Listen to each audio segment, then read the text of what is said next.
Amen. Et nous aimons la sanctification. Jusqu'à ce que le pasteur commence à l'enseigner.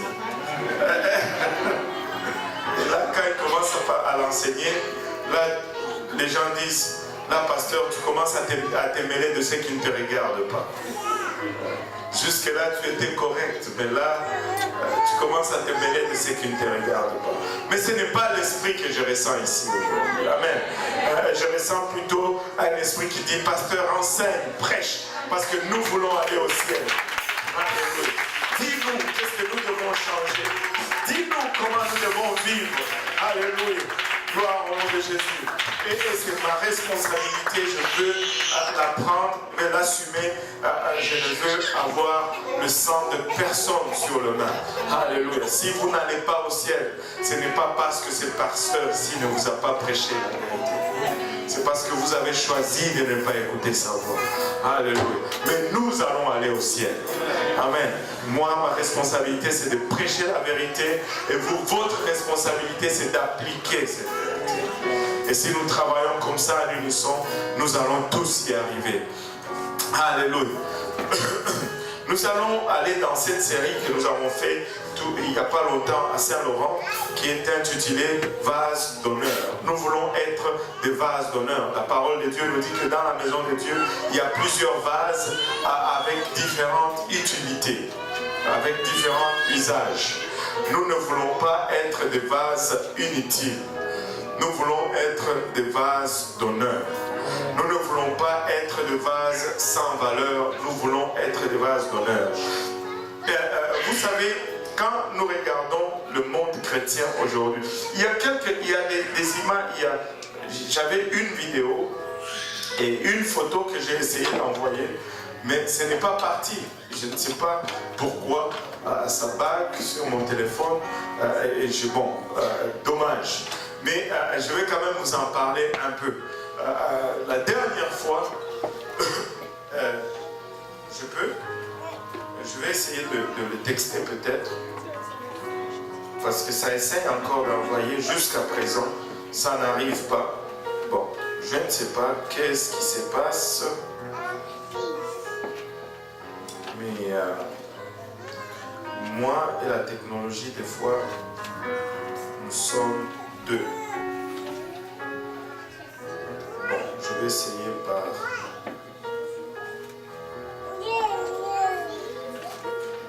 texto. Dis-moi, frère Gilles, d'abord si tu reçois le message texte. Si tu le reçois, tu me fais un OK. Et moi, je vais être... Tu l'as reçu? Ok, tu veux me projeter ça? On va commencer par ça. Alléluia.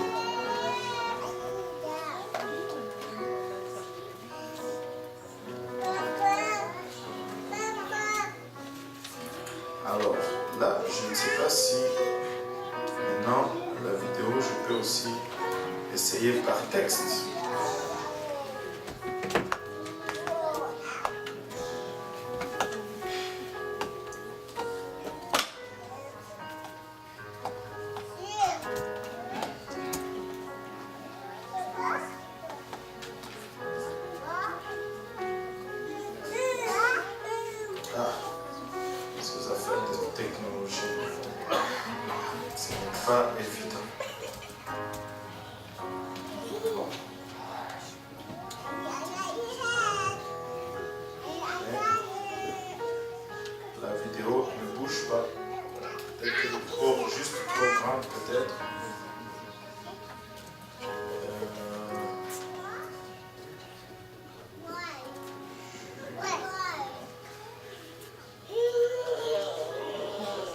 L'autre est parti, l'autre, il y a un peu de bruit là-dedans. Voilà.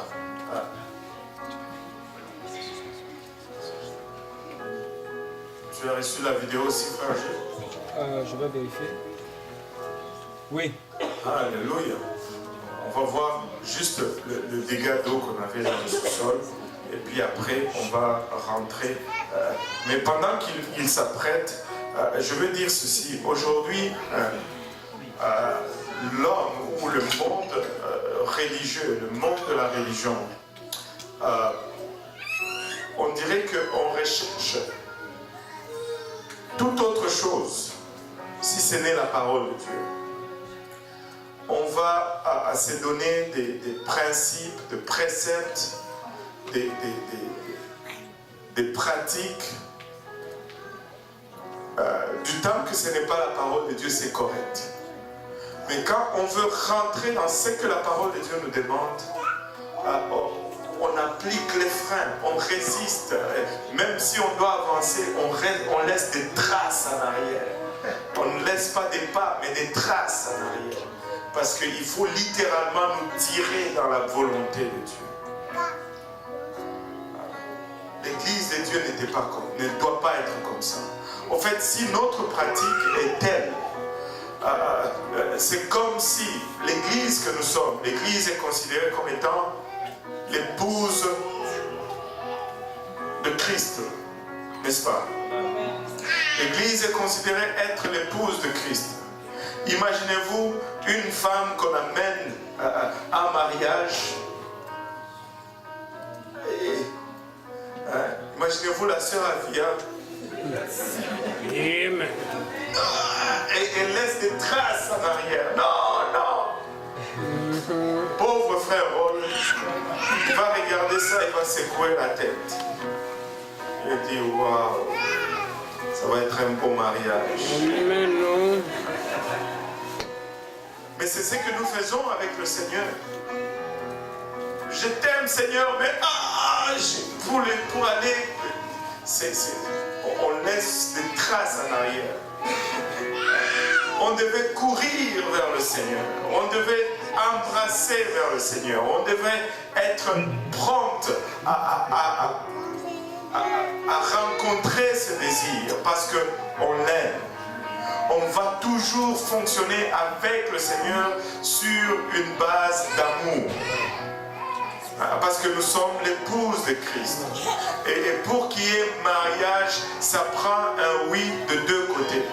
Si ils se tiennent ici, alléluia, et ils disent, l'un dit oui je le veux, l'autre dit non je ne veux pas, il n'y a pas de mariage. Le Seigneur a dit oui je le veux, mais nous aussi nous devons dire oui je le veux, pour que nous puissions vivre cette beauté. Regardez, ça tu as la vidéo? Oui. Regardez ce qui s'est passé dans le sous-sol. Ça a été juste... ça c'est hier vers 2h, 3h du matin.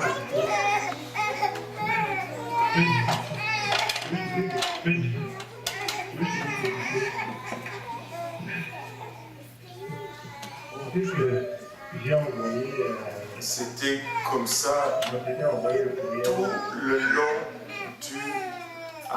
partout dans le sous-sol. Il y avait à peu près 2 pouces d'eau partout. Il ne manquait plus que des petits poissons rouges en bas. Mais c'était juste... mais ça fait beaucoup d'eau. Tu ne peux pas imaginer combien de quantité d'eau nous avons sorti. C'est phénoménal. Ça peut paraître petit, mais waouh, c'était du boulot.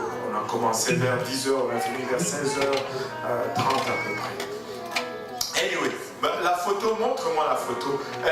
Le monde religieux veut tout faire, n'importe quoi d'autre, sauf ce que la parole de Dieu nous dit. Ça, c'est une photo que j'ai vue quand j'étais à la conférence générale, juste à côté du lieu où Community Blessing of the Animals. Un service pour bénir les animaux. Sunday, October 1st, at 4 p.m., Cathedral North Lawn, Rest and Holy Trinity Cathedral. Un service pour bénir les animaux. Si on me l'avait raconté, je n'allais pas le croire.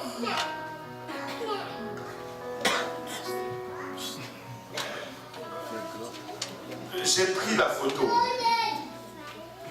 Elle est authentique.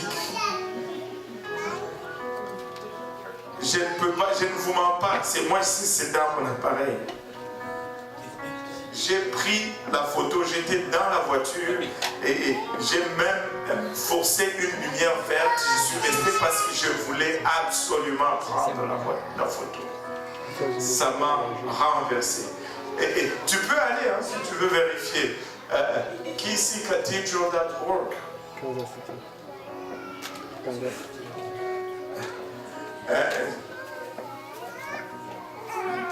La bénédiction des animaux. N'importe quoi, sauf ce que Dieu demande. Dites-nous toute autre chose, mais la parole de Dieu, non. On ne va pas la faire. On ne va pas y obéir. Mais nous voulons encourager un esprit différent aujourd'hui. Nous voulons encourager un esprit qui dit, donne-nous la parole de Dieu. Nous voulons faire la parole de Dieu. Nous ne voulons pas des philosophies humaines. Nous ne voulons pas des raisonnements qui s'étirent en longueur. Et nous allons entrer dans la parole de Dieu. Avez-vous déjà pensé à ça? Le chrétien dit qu'ils veulent servir un Dieu qui est saint. Notre Dieu est saint. Amen. Amen. Dieu est saint.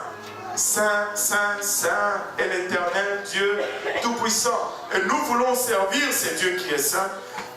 Que leur vie est régie par la Sainte Bible. Qui a une Sainte Bible ici? Si vous avez votre Sainte Bible, mettez-la en l'air un peu. C'est écrit Sainte Bible. Notre vie est réglée par la Sainte Bible. Et que nous voulons passer l'éternité dans le ciel qui est aussi saint. Le ciel est un lieu saint. Il n'y a pas de péché dans le ciel. Il n'y a pas de mal dans le ciel. Il n'y a pas de douleur dans le ciel. Et que nous sommes remplis du Saint-Esprit. Amen. Notre Dieu est saint. Notre livre est saint. Nous voulons aller dans le ciel qui est saint. Et nous sommes remplis de Saint-Esprit. Et pourtant, c'est presque un tabou dans la plupart des églises aujourd'hui de parler du sujet de la sainteté. Si tu parles de la sainteté, tu es catalogué comme un hyper spirituel ou quelqu'un de dépassé ou des fois un hypocrite ou quelqu'un de déraisonnable. Des fois, on dit même que ça, c'est le pharisianisme. Tu es un pharisien. Tu cherches les signes extérieurs. Dieu ne regarde pas à cela. Il y a toutes sortes d'étiquettes que tu vas recevoir si tu prêches la sanctification. La sanctification n'est plus un sujet populaire. Je me rappelle un jour aussi une histoire vraie. On était à Saint-Laurent, ça fait de cela 10-11 ans en arrière. L'église était jeune à Saint-Laurent. On était à peu près une trentaine, une quarantaine dans l'église. Et on prêchait. Au début, on a commencé à prêcher. Le Seigneur m'a fait comprendre une chose. Il y a de ces sujets qui amènent le réveil. Et si tu prêches ces sujets, tu vas avoir le réveil. Si tu prêches l'unicité, si tu prêches la sanctification, et si tu prêches l'évangile, tu vas avoir le réveil. Amen. Tu vas avoir le réveil. Et j'ai commencé à prêcher la sanctification. Mais plus j'ai prêché, plus les gens fuyaient.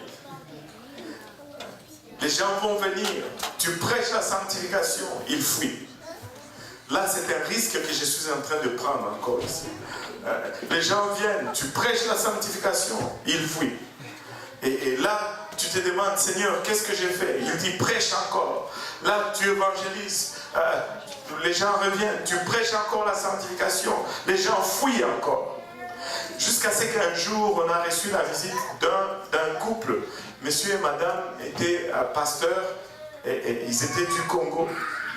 Et ils sont arrivés, on a eu un service, le service d'adoration était aussi puissante. On sentait la présence de Dieu. Et vous savez, la présence de Dieu ne se trouve pas dans le nombre. La présence de Dieu se trouve dans la consécration. Vous pouvez être deux, si vous êtes consacré, il va y avoir une présence. Vous pouvez être 10 000. S'il n'y a pas de consécration, Dieu n'est pas dedans. Et on a prêché, on a eu un service puissant, la présence de Dieu était forte. À la fin, le monsieur et la madame sont venus me voir. Ils se sont présentés, pasteur et pastoresse telle et telle. Et ils m'ont demandé, mais ils ont dit ceci, ça c'était leur parole. Il y a une forte présence de Dieu ici. Mais pourquoi est-ce que les bancs sont vides? J'ai dit, on commence, hein? On commence. Je n'ai pas compté toutes les fuites ou les départs. J'ai dit, on commence, on est au début de l'œuvre. Il dit, waouh! Vraiment, ils sont revenus 2 à 3 reprises. Mais quand ils ont entendu ce que j'ai prêché, ils ont aussi laissé un vide dans le banc. Ils sont partis. Mais tu sais, quand tu prêches la sanctification, les gens vont venir. Ceux qui n'ont pas vraiment soif de Dieu, ils vont partir. Mais ceux qui cherchent Dieu, ils vont venir. Et tu vas grandir avec cela. Et j'ai toujours dit à Dieu, donne-moi 6 avec qui je vais aller au ciel, que 6 000 avec qui je n'arrive pas à décoller de la terre. Notre objectif, c'est d'aller au ciel. Et la sanctification est une des conditions pour aller au ciel, comme on va le voir. Le diable rit alors que qu'une de ses plus grandes déceptions continue d'infecter la vie de tant de membres d'église. Le bien est appelé le mal aujourd'hui, la lumière est appelée l'obscurité, le doux est appelé amer, et l'enseignement de la sainteté est appelé dépassé ou démodé. Et comment cela a-t-il pu arriver? Comment est-ce qu'on est arrivé à une place où cette sanctification qui était prêchée par les apôtres, cette sanctification qui était prônée par le Seigneur lui-même, Dieu est saint, il nous a donné une parole sainte, il nous invite à aller dans son ciel qui est saint et il nous donne le Saint-Esprit. Mais où est-ce que nous avons perdu la sanctification? Regardez avec moi Ésaïe 5 à partir du verset 20 à 21. Ésaïe 5, 20 et 21. Ésaïe 5, 20 et 21. On va le lire.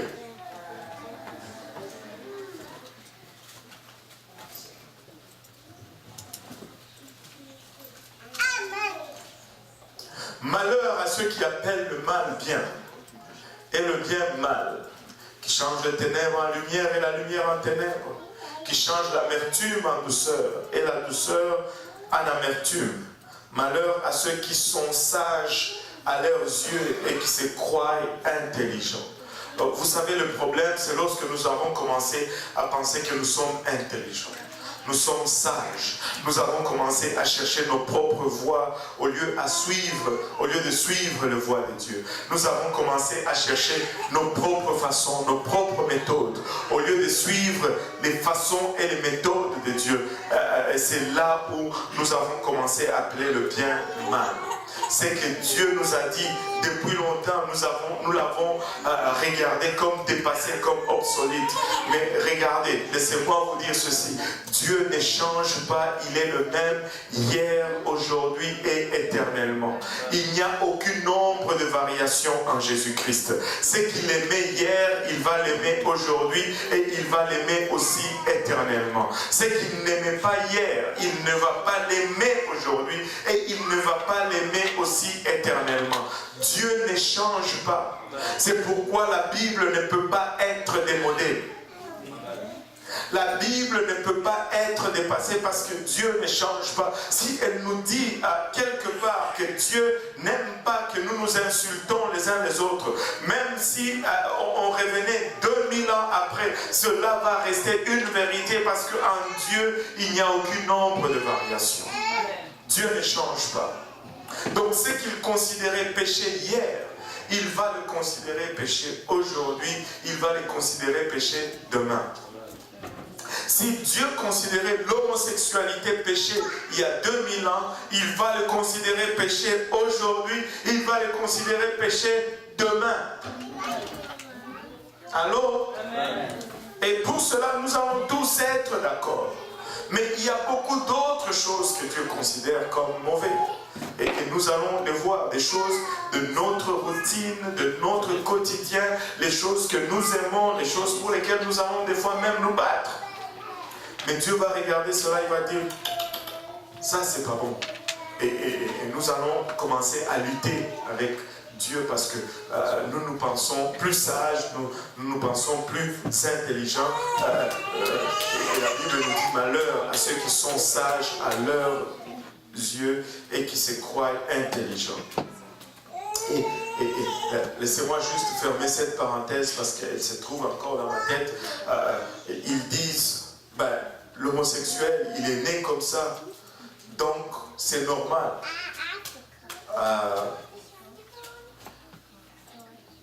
J'ai vu des gens qui sont nés avec des handicaps physiques. Et on va dépenser beaucoup d'argent pour réparer cet handicap physique. L'état d'une naissance n'est pas la confirmation d'une nature ou l'approbation d'un état. Tu peux naître avec un problème. Vous savez, je connaissais une maman qui était à Trois-Rivières dont son fils était né avec ce qu'on appelle le bec de lièvre. Donc ses gencives étaient séparées et sa lèvre supérieure était séparée. Et elle venait à Sainte-Justine, ils ont fait une opération et ils ont corrigé cela. Ils n'ont pas dit il est né comme ça, donc c'est correct. Ce n'est pas parce que j'ai né avec un problème que cela est correct. Ce n'est pas parce que je suis né efféminé ou homosexuel que cela est correct. Dieu n'aime pas l'homosexualité, mais il aime l'homosexuel.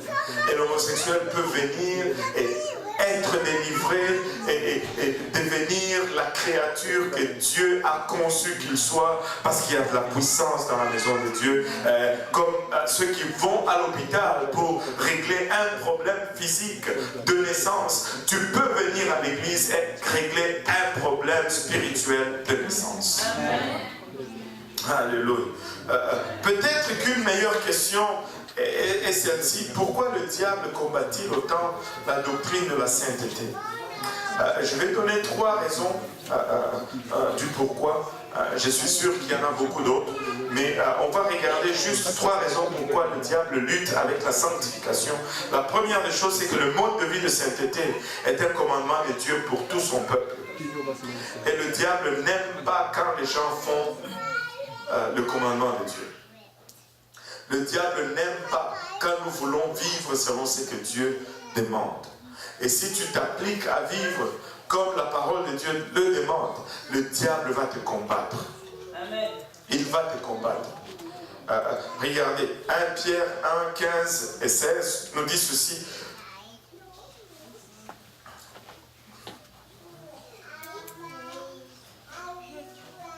Mathéo, tu peux me trouver quelqu'un pour m'aider à lire un peu? 1 Pierre 16, 1 Pierre 1 plutôt, 15 et 16.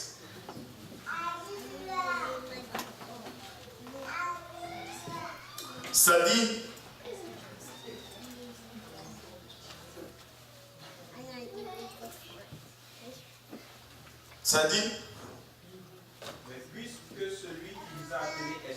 mais puisque celui qui vous a appelé est saint, c'est-à-dire Dieu, vous aussi soyez saints dans combien de conduite? Toute votre conduite. Selon qu'il est écrit, vous serez saints car je suis saint. Selon ce qu'il est écrit, vous serez saints car je suis saint. Mais puisque celui qui vous a appelé est saint, vous aussi soyez saints dans toute votre conduite. Selon qu'il est écrit, vous serez saints car je suis saint. Vous savez, ce verset met devant l'homme sa plus grande aspiration. C'est-à-dire devenir saint comme Dieu est saint.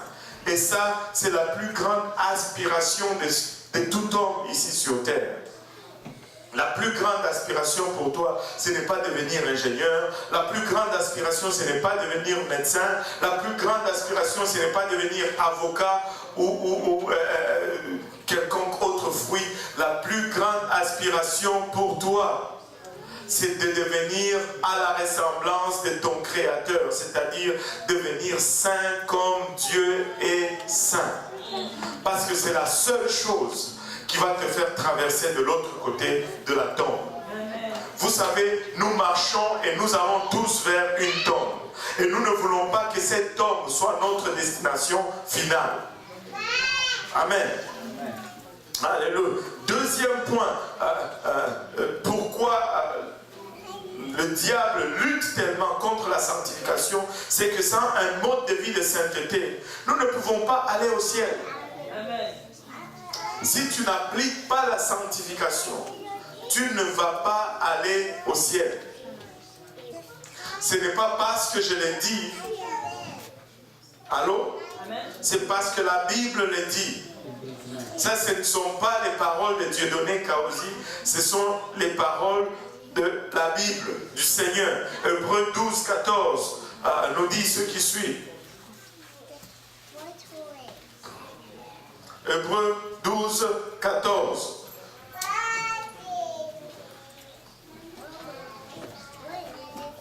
Donne seulement le micro à pasteur. Comme ça, il va nous aider à lire pour tout le reste du service.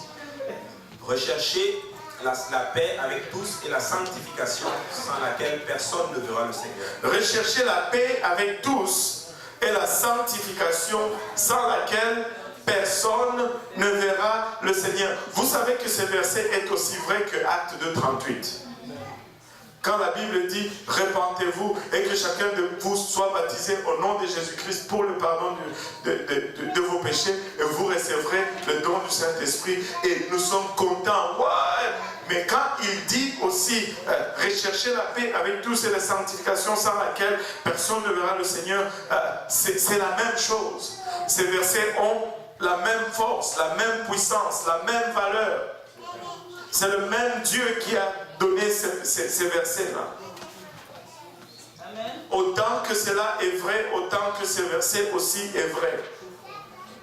Si nous ne recherchons pas la sanctification, nous n'allons pas voir Dieu. Mais nous voulons le voir. Parce que la Bible nous fait cette promesse. Nous allons le voir comme il est, parce que nous serons tel qu'il est. Nous serons comme lui. Et nous voulons le voir. Mais si il nous dit, oh Seigneur, une petite révélation là.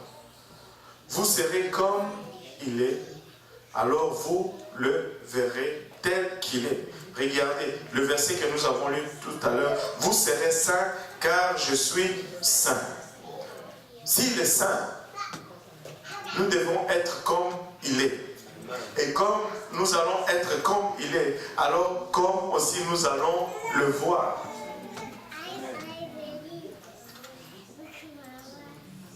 Une petite révélation ici. Sans laquelle personne ne verra le Seigneur. Nous devons nous sanctifier. Amen. Troisième point, troisième raison pourquoi le diable lutte tellement contre la sanctification, c'est qu'un style de vie de sainteté est une clôture. Que tout le monde dise une clôture. Une clôture qui nous sépare de l'esprit du monde. La sanctification est une clôture qui nous sépare de l'esprit du monde. Et l'esprit du monde est en constante lutte contre notre relation avec Dieu. Vous savez, laissez-moi vous dire ceci. Regarde ton voisin, dis-lui, il va donner une révélation très profonde. Porte attention. Regarde, quand quelqu'un construit une maison et il met une clôture autour de la maison, ce n'est jamais, que tout le monde dise jamais, pour empêcher ses enfants de sortir. C'est toujours, que tout le monde dise toujours, pour empêcher le voleur d'entrer. Une clôture Un mur, la sanctification, ce n'est pas pour nous empêcher d'aller où nous voulons aller. Si tu veux aller, tu vas aller. Mais c'est pour empêcher l'esprit du monde d'infiltrer l'église. C'est une protection, ce n'est pas une obstruction. La sanctification n'est pas contre toi, elle est pour toi. Elle est là pour te protéger et non pour t'empêcher. Si tu veux sortir, tu vas sortir comme tu veux, parce que Dieu t'a créé libre et tu peux faire ce que tu veux. Écoute, personne ne t'empêche aujourd'hui d'aller sur Sainte-Catherine, de t'acheter des bouteilles de Molson à $10, de t'enivrer et d'aller te prostituer. Personne ne peut t'empêcher de faire cela. Mais la sanctification empêche que cet esprit entre dans ces lieux et que ça nous infiltre et que ça nous pousse à faire de telles choses. Empêche cette idéologie d'entrer dans ces lieux. Je me rappellerai toujours d'un prédicateur qui était venu à Saint-Laurent. C'est le frère, j'ai oublié le nom. Il vient de Kingston, en Ontario. Il a raconté un rêve qui nous donne un peu la réalité des choses. Il a dit qu'un jour, il était en train de prier. Le Seigneur lui a donné cette vision. Et le Seigneur lui a dit que c'était vraiment ça, l'église. Il dit, il voyait un groupe d'anges qui formaient comme un cercle et qui se tenaient les mains. Et qui étaient là et au Arbo, oui, le pasteur Arbo. Et il y avait des gens au milieu de ce cercle.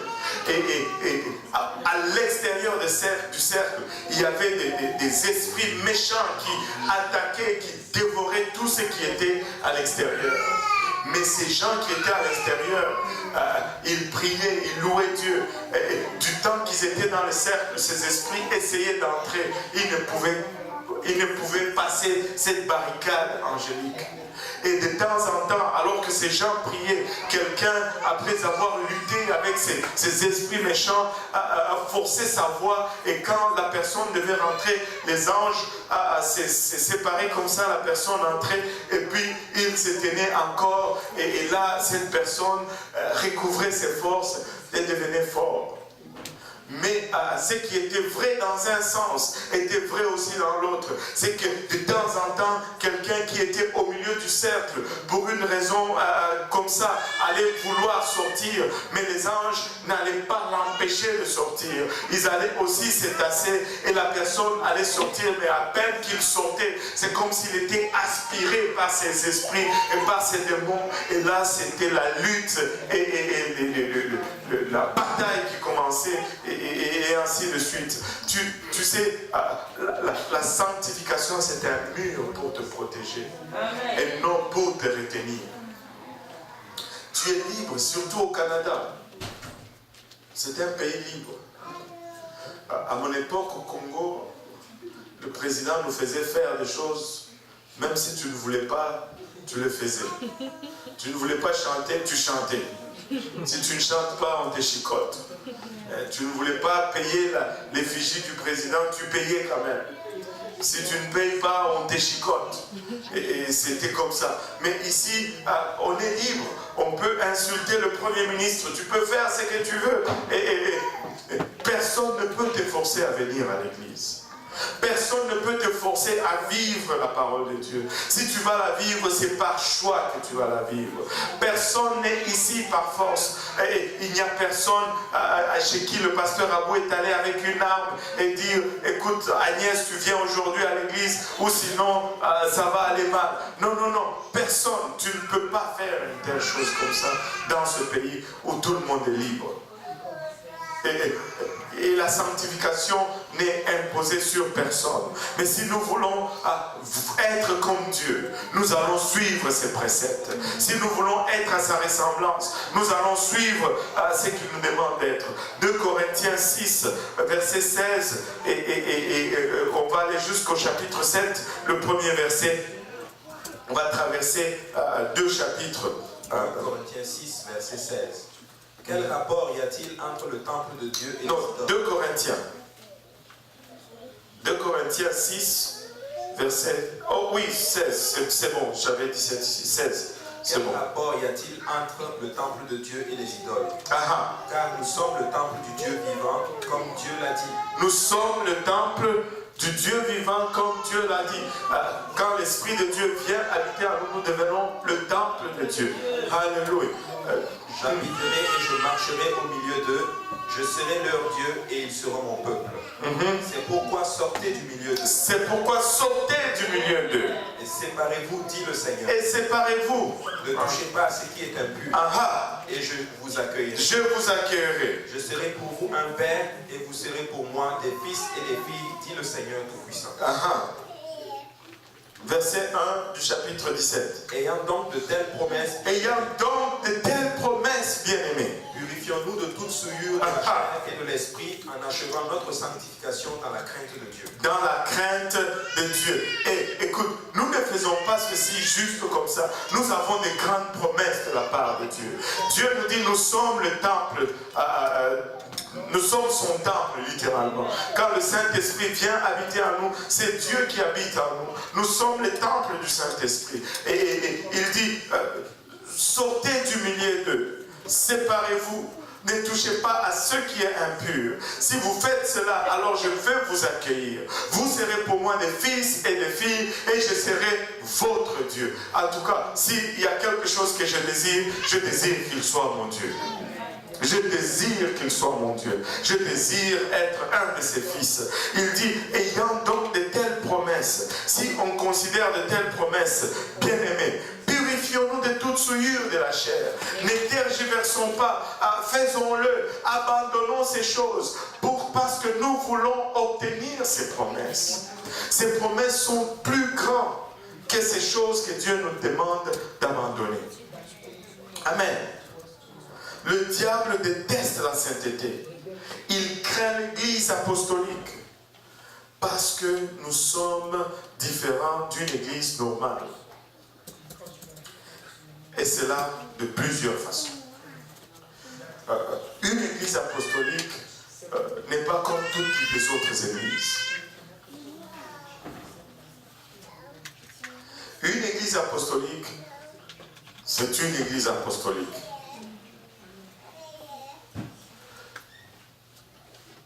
Une des façons par laquelle nous sommes différents de toutes les autres églises, c'est que nous savons que servir Dieu affecte tous les domaines de notre vie. Nous ne servons pas Dieu seulement le dimanche. Nous servons Dieu dans notre maison, nous servons Dieu dans notre travail, nous servons Dieu dans l'autobus quand nous circulons, nous servons Dieu à 24 heures sur 24, 7 jours sur 7. Le service de Dieu n'est pas un travail temporaire, n'est pas quelque chose de temporaire, ce n'est pas un travail de fin de semaine, c'est notre style de vie. C'est notre façon de vivre. Notre style de vie, c'est servir Dieu. C'est notre mode de vie. C'est ça une église apostolique. 1 Thessaloniciens 5, 23, 24.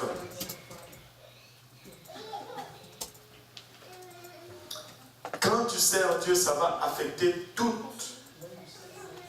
le domaine de ta vie. Même tes études. Tu ne vas plus étudier de la même façon.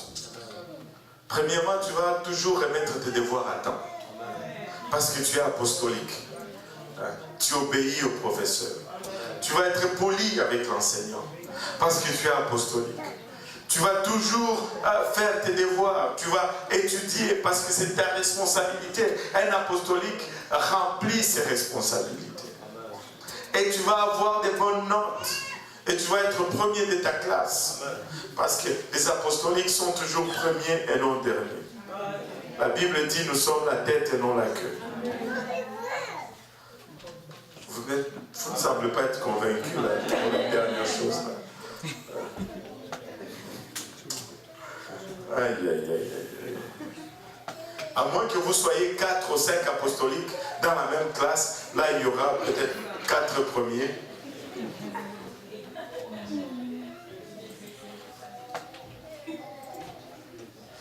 vous n'allez pas tricher. C'est apostolique ne triche pas. Ça affecte toute votre vie. Tout aspect, tout domaine de votre vie. 1 Thessaloniciens 5, 23 et 24 nous dit 1 Thessaloniciens 5, 23 et 24. Celui qui vous a appelé est fidèle et c'est lui qui le fera. Frères, priez pour nous. 23. Que le Dieu de paix, Que le Dieu de paix vous sanctifie lui-même tout entier et que tout votre esprit, tout votre être, l'esprit, l'âme et le corps soient conservés irrépréhensibles lors de l'avènement de notre Seigneur Jésus-Christ. Celui qui vous a appelé est fidèle et c'est lui qui le fera. et celui qui le fera. Regardez, que le Dieu de paix vous sanctifie lui-même tout entier. Et que tout votre être, c'est-à-dire tout moi, et il décrit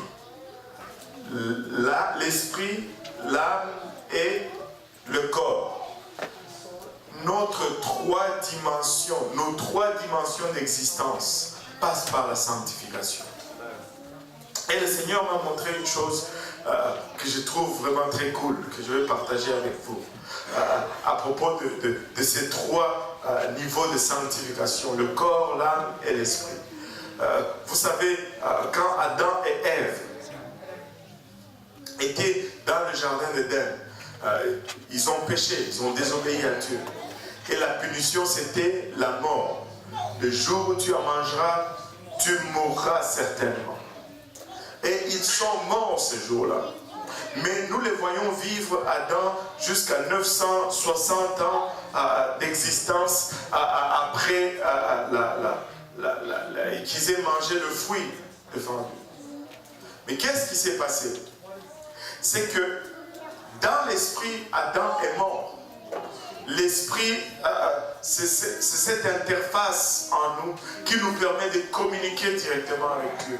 L'esprit, c'est cette partie de notre être qui est vraiment l'image de Dieu. Dieu est esprit. Et il y a une partie en nous qui est esprit.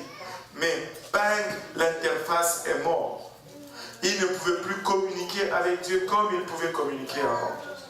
Et pendant leur existence, l'âme a commencé aussi à mourir. L'âme, c'est notre intellectuel. Et il a commencé à se corrompre continuellement, jusqu'à ce qu'il arrive au jour où tout le corps aussi est mort. Et les trois parties sont mortes. Mais n'est-ce pas merveilleux que quand on fait le chemin inverse, ça respecte cette même ordre? L'esprit, quand on revient à Dieu, on reçoit le Saint-Esprit. La rédemption de l'esprit est faite par l'esprit qu'on a reçu est éternel et il est saint. Et comme on continue de vivre maintenant, on commence à nettoyer l'âme.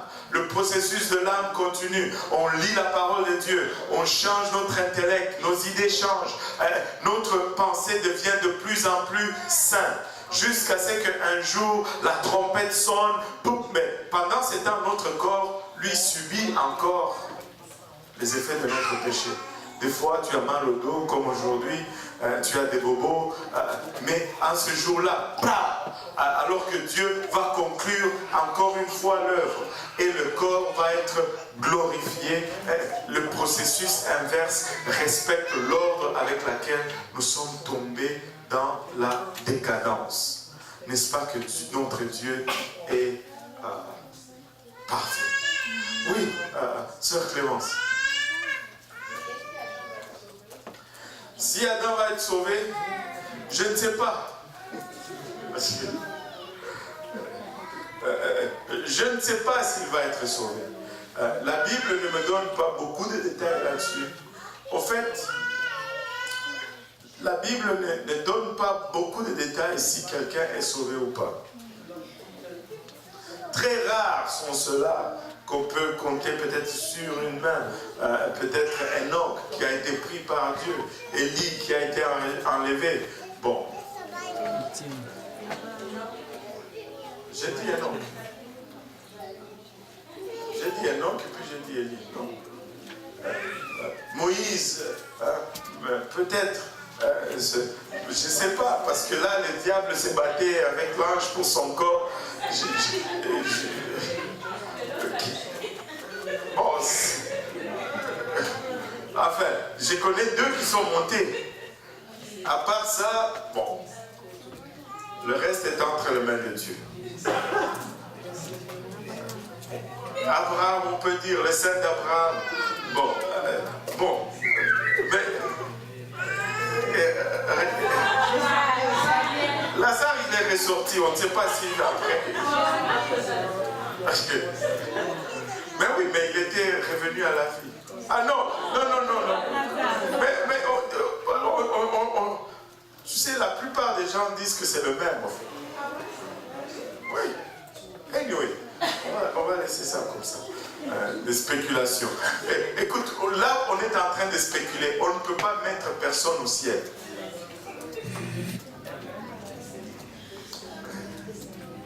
On ne peut mettre personne au ciel. On souhaite qu'Adam soit au ciel, mais il y en a plusieurs qui ont une dent contre Ève et ils disent, quand je vais arriver là, je vais lui demander pourquoi il a mangé ce fruit. Bon, anyway.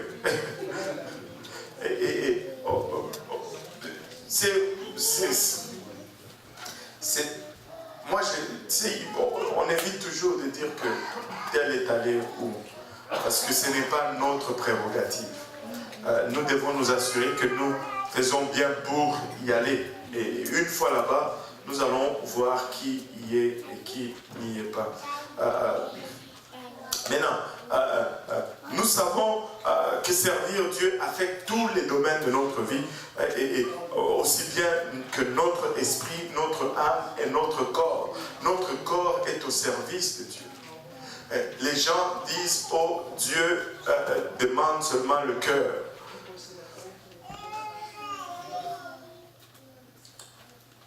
Dieu n'est pas intéressé seulement dans ton cœur.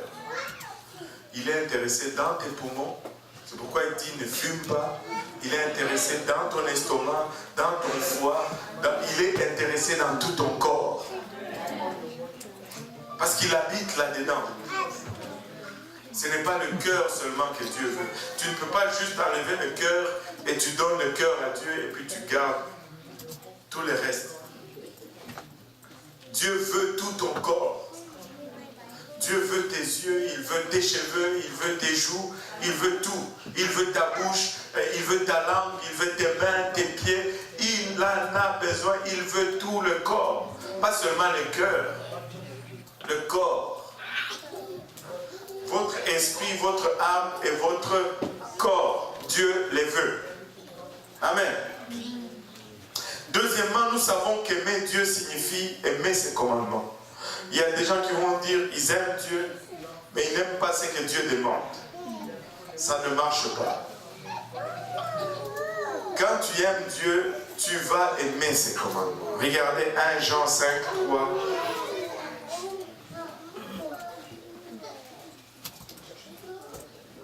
1 Jean 5, 3. Car l'amour de Dieu consiste à garder ses commandements, et ses commandements ne sont pas pénibles. Et car l'amour de Dieu consiste à garder ses commandements. Et les commandements de Dieu ne sont pas pénibles. Vous savez, ce n'est pas pénible que de vivre la sanctification. Ce n'est pas pénible. Regardez, tu sais, c'est pénible quand tu n'aimes pas. Essaie d'épouser un mari que tu n'aimes pas. Ou une femme que tu n'aimes pas. Tout ce qu'il va faire va t'irriter. Tu sais, il va faire un renvoi. Ah, toi aussi. Et il dort et il ronfle. Tu ne peux pas supporter. Il enlève ses chaussures, même si ses pieds ne sentent pas, tu vas sentir une odeur. Et tout va t'irriter. N'importe quoi qu'il va faire, il va t'irriter. Parce qu'il n'y a pas d'amour. Mais as-tu remarqué, quand tu aimes, il va faire un renvoi. Waouh, ton renvoi est beau, hein? C'est comme, ça prouve que tu vis. Ça prouve que tu es en santé. Et tu vas tout justifier. Tu vas tout aimer. Et vous savez de quoi je parle. L'amour change de perspective. L'amour change. Tu sais, laissez-moi vous donner un autre exemple.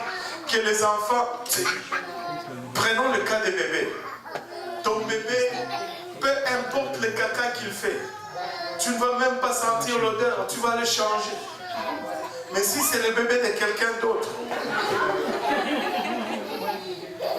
c'est le même caca, même odeur, mais ça va être insupportable. La seule chose qui manque, c'est l'amour. C'est l'amour. L'amour change de perspective.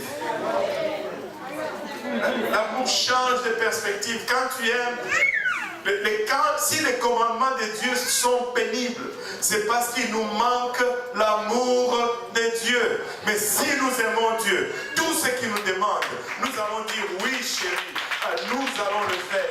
Nous sommes prêts à payer le prix. Alléluia. Et nous allons le faire avec enthousiasme. Si nous ajoutons juste une plus grande dose de l'amour de Dieu dans ce que nous faisons, nous allons nous rendre compte que les commandements de Dieu ne sont pas du tout pénibles. Et troisième point, pourquoi une église apostolique, écoute, tu prêches dur, les gens applaudissent, ils s'élèvent. Mais si l'église n'est pas apostolique, tu prêches dur, on t'arrache le micro et on ne t'invite plus à prêcher. J'ai vu des cas comme ça. On ne m'a pas arraché le micro, mais on ne m'a pas donné l'opportunité de le tenir. Je suis rentré à Lubumbashi et tout le monde était excité. Ils voulaient tous que j'aille prêcher dans leurs églises. J'ai dit, il n'y a pas de problème, je suis là pour 3 semaines, on va y aller graduellement. J'avais une semaine à faire à l'église de mon frère. J'ai d'abord prêché l'histoire de l'église, j'ai prêché l'unicité. Non, j'avais prêché d'abord l'unicité, j'avais tout changé. Parce qu'en chemin, Dieu me dit, parle d'abord de moi. Et là, j'ai prêché d'abord l'unicité, j'ai prêché l'histoire de l'église, j'ai prêché la sanctification. Wow, toutes mes invitations ont disparu. Quand j'ai prêché la sanctification, tous ceux qui voulaient que j'aille prêcher chez eux, je ne les ai plus revus jusqu'à ce que je suis parti de la vie. Et ils ont entendu ce que j'ai prêché. Pas ça ici. Anyway, mais dans une église apostolique, on t'invite. Quand tu prêches la parole de Dieu, tu prêches des choses profondes de Dieu, viens nous amener au ciel. Viens nous dire ce que Dieu demande. Parce que nous voulons savoir la volonté de Dieu. Nous voulons la connaître. Troisième point qu'on va voir aujourd'hui, qu'est-ce qui fait une différence d'une église apostolique de toute autre église? C'est que nous savons que vivre une vie sainte est censé nous mettre en évidence dans un monde impie. Nous ne recherchons pas des disciples en liquidation. Nous ne recherchons pas des disciples en solde. Jésus a payé le plein prix pour chacun de nous. Nous n'allons pas avoir des âmes à rabais. Nous allons avoir le plein prix. Nous savons qu'une vie de sainteté va nous mettre à part. Nous savons qu'une vie de sainteté va faire que les gens vont pointer de doigts et ils vont dire, eux, ils sont différents. Savez-vous, les Juifs, on les remarqué de loin. Même aujourd'hui, les Juifs, on les remarque de loin. Dernièrement, j'étais dans le quartier Outremont. Je conduisais, j'ai dit à ma cousine, il y avait 2 petites Juives qui partaient là, qui sortaient de l'école. Je dis, oh, regarde ces 2 enfants. Et elle me dit, ah, ce sont des enfants de Juifs. Juste par leur apparence. Et moi, j'ai toujours trouvé ça particulier que c'est correct, ouais, c'est encore bon, juste par leur apparence.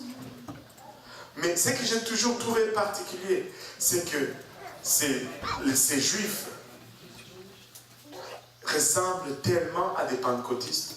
On dirait qu'ils choisissent toujours les mêmes modèles, qu'ils se consultent les styles des robes, les styles de manteaux d'hiver, les styles même des bottes des fois d'hiver. Moi, ça m'étonne. Et tu peux voir que c'est vraiment le même esprit. C'est vraiment le même esprit. Oui, une question.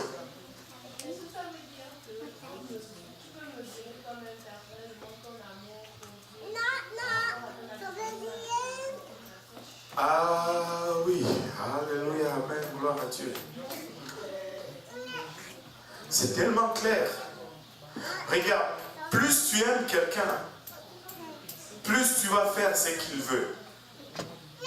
Et moins tu aimes quelqu'un, plus tu vas avoir tendance à résister sa volonté. Ça, même au niveau humain, c'est comme ça. On n'a même pas cherché loin dans notre nature. Plus tu aimes, plus ça va être correct. C'est pourquoi des fois, souvent, pas ici, très loin en Afrique, tu vas voir une belle jeune fille avec plein de potentiel, très intelligente. Tu la regardes très respectueuse.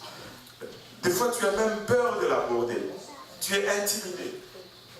Mais là, tu la vois sortir avec un voyou, un bandit, un renégat. Tu dis, mais qu'est-ce qu'il y a? C'est parce que ça ne résonne plus là, ça résonne là. Et quand ça résonne là, il n'y a plus de sens. Quand tu aimes, tu sais, même le bandit, il devient pas bandit, au fait. Il devient correct. Et tu es prêt à tout. Est-ce que avez-vous déjà vu des cas comme ça, ou même certaines dans nos propres familles, où on va prendre la cousine, on va faire même des réunions familiales, pour dire, mais qu'est-ce qu'il ne voit? Mais non, rien à faire. Rien à faire.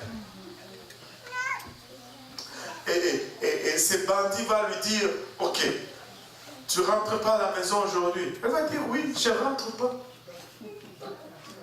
Ce voyou va lui dire, écoute, vends tes vêtements et puis donne-moi l'argent. Elle va le faire.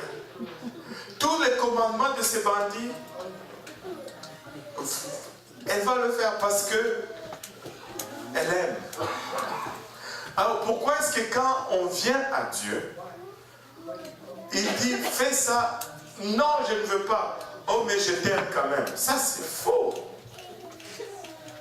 Non, c'est faux. Enfin, j'ai compris. C'est faux. Plus on aime Dieu, plus on va être aveugle. Vous dites que l'amour est aveugle. Alors pourquoi est-ce que vous avez tous les yeux ouverts pour disséquer tous les commandements de Dieu?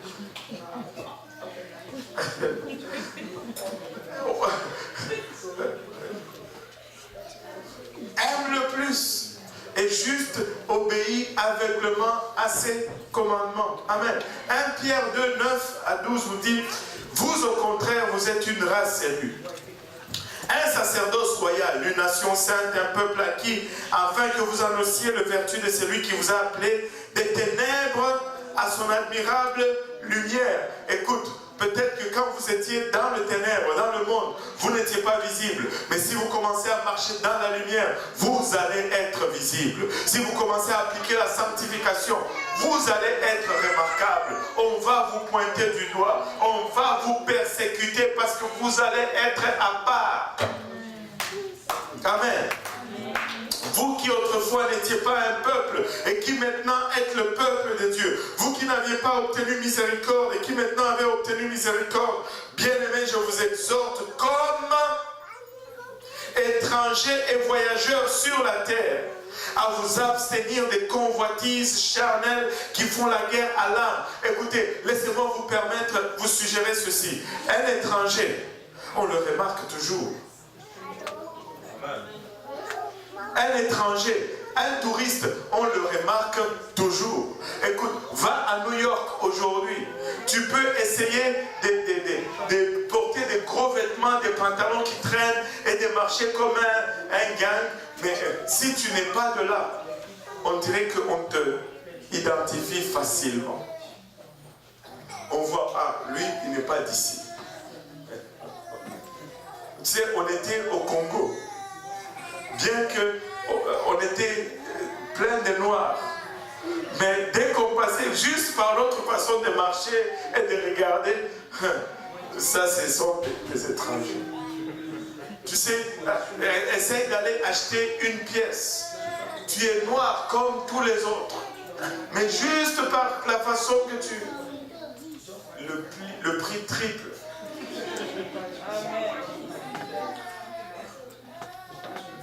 Le prix triple. Pourquoi? Parce qu'un étranger, il est remarquable. Et si nous sommes étrangers sur terre, nous allons être remarquables. Le monde va nous remarquer. Tu vas passer sur la rue, on va dire, ça c'est un chrétien.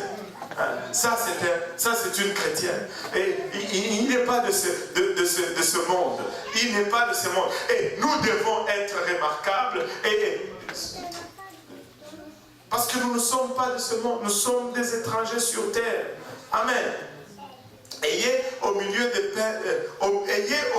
païens une bonne conduite, afin que là même où ils vous calomnient comme si vous étiez des malfaiteurs, et regardez, ils vont vous calomnier. Amen. Vous vivez pour Dieu, vous allez l'entendre.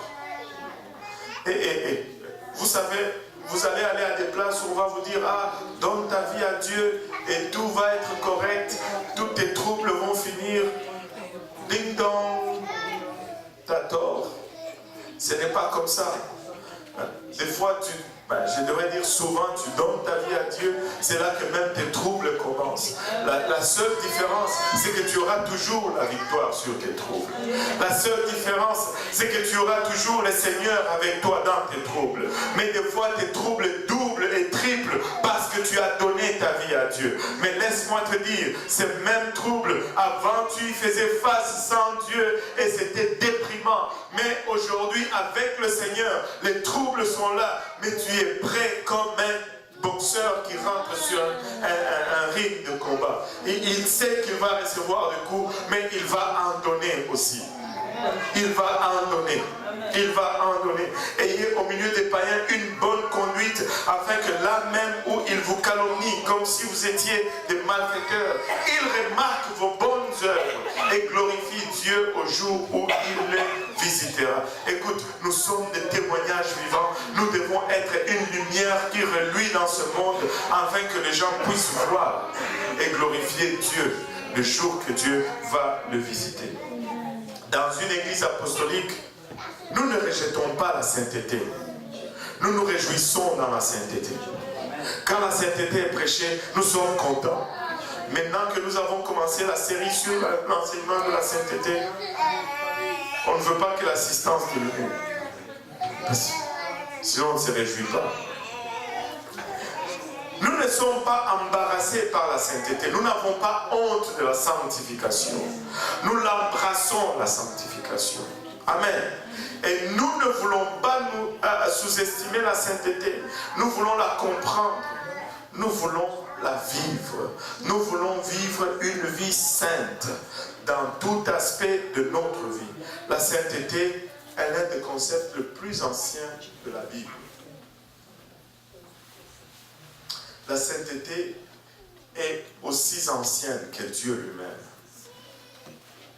La sainteté, c'est la nature de Dieu lui-même. On dit que Dieu, on l'appelle Saint-Esprit. C'est juste ces deux attributs fondamentaux qu'on met ensemble. Dieu est esprit physiquement, mais moralement, il est saint. Quand on dit Saint-Esprit, on est en train de dire Dieu lui-même. Et le mot hébreu, c'est kadosh. Et le mot grec, c'est agios.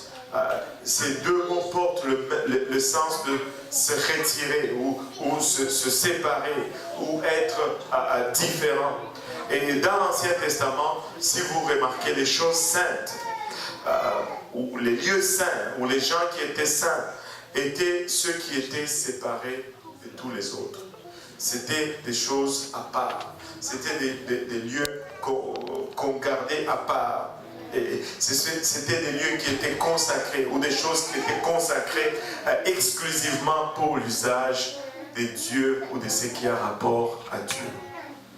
On ne les utilisait pas pour autre chose. Et dans le Nouveau Testament, nous n'avons plus des choses saintes comme les ustensiles dans le tabernacle. Et nous n'avons plus vraiment des lieux saints comme le temple, le Saint des Saints et toutes ces choses. Mais nous sommes toujours appelés à être un peuple saint. Amen.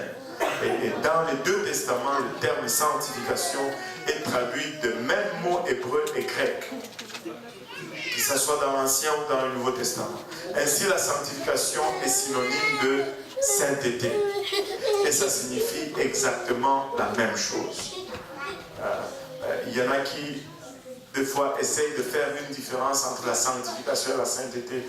Et c'est la même chose et ça signifie exactement la même chose. Maintenant, on va essayer d'atterrir ici. Ce n'est pas tous ceux qui viennent à l'église qui font partir de l'église. Et alors que nous accueillons et aimons tous ceux qui viennent, la simple participation à l'église n'est pas notre objectif. Et cela ne doit pas être votre objectif. Votre objectif, ce n'est pas juste de venir à l'église.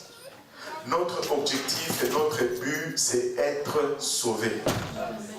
Amen. Nous venons à l'église parce que ça aide notre objectif d'être sauvés. Notre objectif, ce n'est pas de venir à l'église. Mais cela va même plus loin que cela, parce que la nouvelle naissance n'est que le début, au fait. Le salut, ce n'est que le premier pas.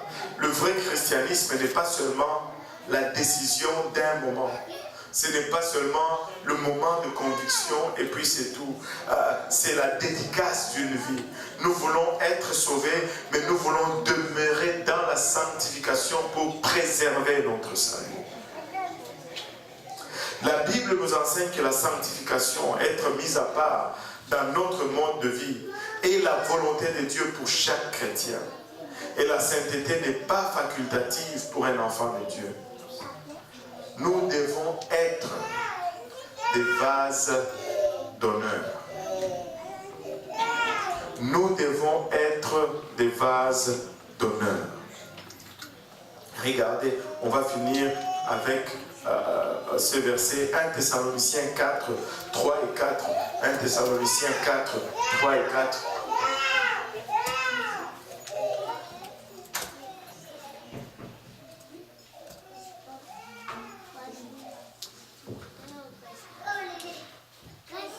Thessaloniciens 4, 3 et 4.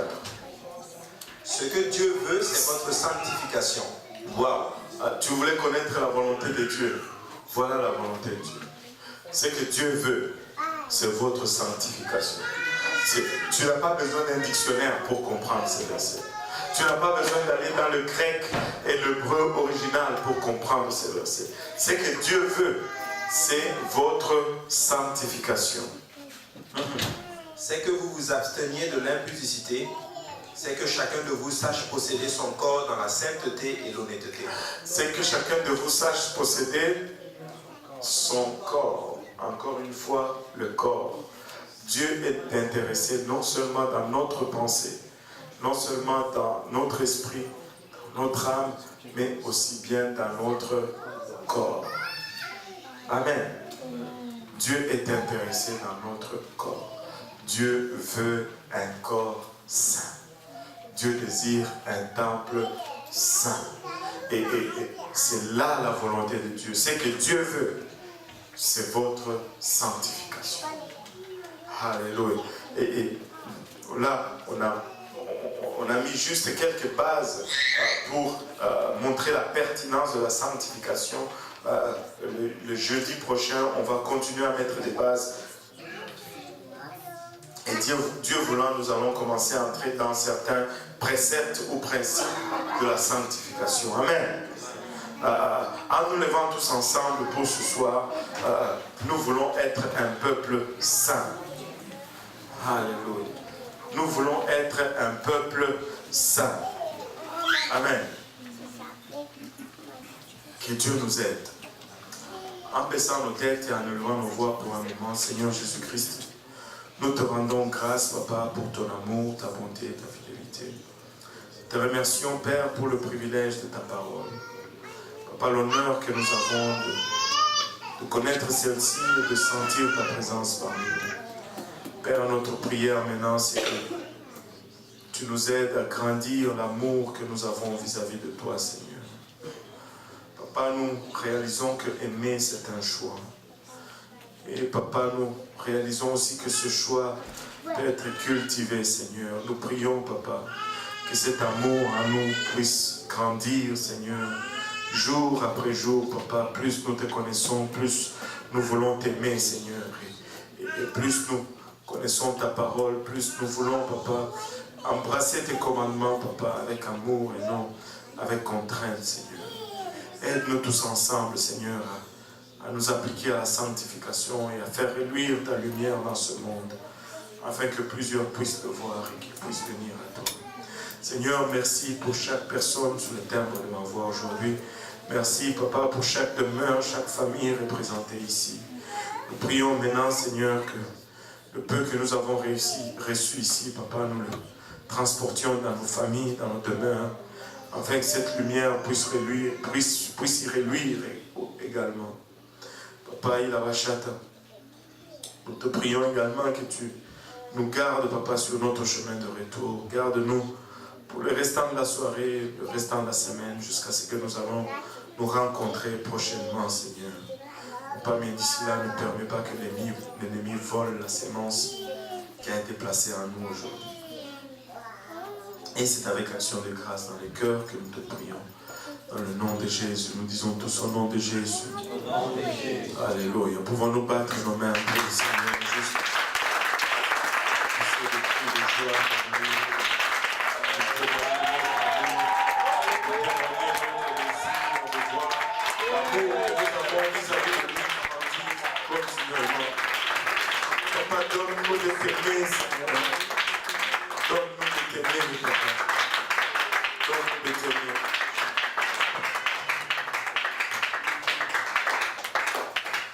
Alléluia.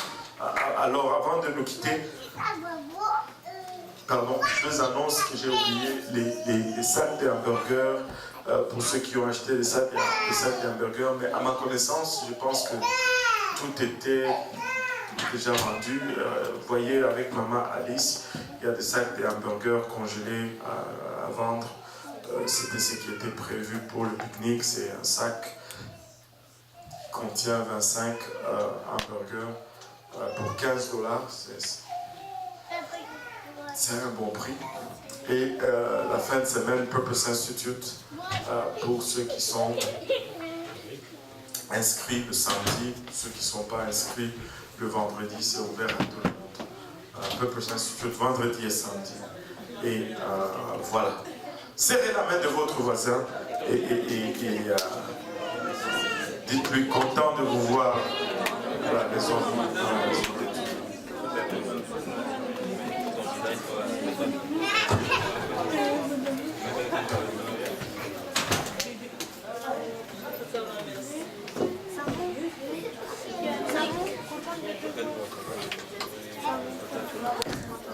Hey, maman, tu étais là.